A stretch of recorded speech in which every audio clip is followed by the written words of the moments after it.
Supreme court నిర్మాణానికి సంబంధించి expansion చెయ్యాలా? అది పూర్తి స్థాయి ఆధునీకరించాల్సినటువంటి అవసరానికి సంబంధించి నరేంద్ర మోడీ 800 కోట్ల రూపాయలు కేటాయించారు తాజాగా.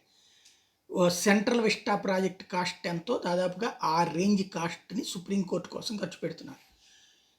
కనీసం ఇప్పటికైనా న్యాయ వ్యవస్థ పునరాలోచించుకోవాల్సింది.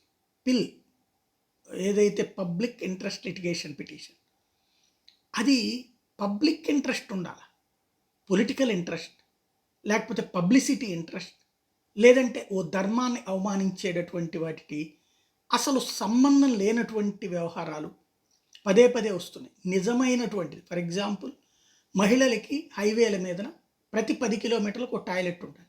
ఇట్లాంటి ప్రజా ప్రయోజన వ్యాజ్యం అసలు ఏ కోర్టు అని ఆలోచిస్తుందా?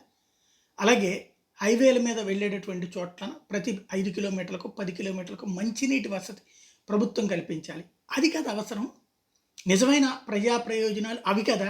అట్లాంటి వాటి మీద అసలు అడుగుతున్నది ఎవరు, ఇస్తున్నది ఎవరు? లేదు. అట్లాంటిది ఎవడన్నా లెటర్ రాసినా ఆ పిల్ కిందకి రాదు. అదే రాజకీయ కారణాలతో తీసుకుంటే నడుస్తుంది. కాబట్టి ఇంత డబ్బులు ఈ సమాజపు డబ్బులే కదా ఖర్చు పెడుతుంది.